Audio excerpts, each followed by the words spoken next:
Good morning, welcome back to my another video. তো আজ ছিল বিয়ের সকাল। তো সকাল সকাল উঠে দেখছিলাম জিনিসপত্র সব বের করছিল, কারণ এগুলো জিনিস আসছিল মন্দিরে। তো মন্দিরেই পুজোটা হচ্ছিল। উঠে দেখছিলাম সবাই রেডি হওয়া শুরু হয়ে গিয়েছিল, শুধুমাত্র আমি বাকি ছিলাম। তো আমিও ভাবলাম চলো এবার রেডি হওয়া যাক। আর বেরিয়ে পড়ে দেখছিলাম এখানে সুতোর কাজ নিয়ে কিছু একটা নিয়ম চলছিল, সেগুলো দেখতে চলে গিয়েছিলাম। এক এক করে সবাই রেডি হয়েও গিয়েছিল, তারপর আমিও রেডি হয়ে গিয়েছিলাম। আর এখানে নাচছিলাম, গান করছিলাম, নাটক করছিলাম, আর সবাই এসে আমাকে দেখে হাসাহাসি করছিল, হি। তারপর দেখছিলাম ফাইনালি সবাই রেডিও হয়ে গিয়েছিল। আর আমিও রেডি হয়ে গিয়েছিলাম। আর এটা ছিল আমার ফাইনাল লুক। আর সাউথ ইন্ডিয়ানের বিয়ে হবে, এখানে ফুল লাগাবে না, এই ফুল নিয়ে কাড়াকাড়ি শুরু হয়ে গিয়েছিল। লাস্ট পর্যন্ত আমরাই পাইনি, কেউ পাইনি গাইজ। এই গরমটার মধ্যে আমরা বেরিয়ে পড়েছিলাম, আর এখানে গরম ছিল 41 ডিগ্রি গাইজ। যাই হোক, ফাইনালি তারপর আমরা পৌঁছে গিয়েছিলাম।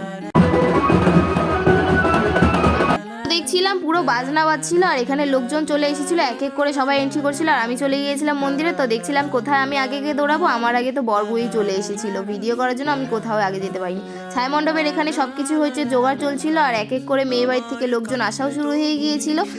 তারপর বরবউ ছায়া মণ্ডপে প্রবেশ করে নিয়েছিল। আর এখানে লাঠিটার মধ্যে কিভাবে বসতে হবে না বসতে হবে কাকুটা সেটাই দেখিয়ে দিচ্ছিল। আর এখানে সবাই লোকজন ভিড় হয়েছিল জামা কাপড় দেওয়ার জন্যই। আর এক এক করে দেখছিলাম লোকজনের ভিড় শুরু হয়ে গিয়েছিল।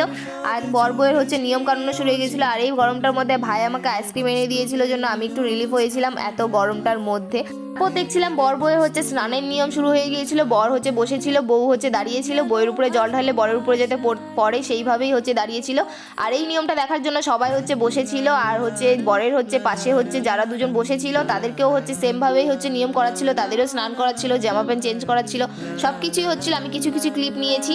তারপরে দেখছিলাম চেঞ্জ করে ওরা বসে পড়েছিল। আর এখানে দেখছিলাম যে নিয়ম তো শেষই হয় না, একের পর এক নিয়ম হয়েই যাচ্ছিল, চেঞ্জ করেই যাচ্ছিল। ফাইনালি তারপরে প্রবেশ করে নিয়েছিল মন্দিরে। ফাইনালি এখন ছিল বিয়ের সময়। তো বিয়ের ব্লগটা আমি আবারও শেয়ার করব, তো সঙ্গে থাকো। Bye bye.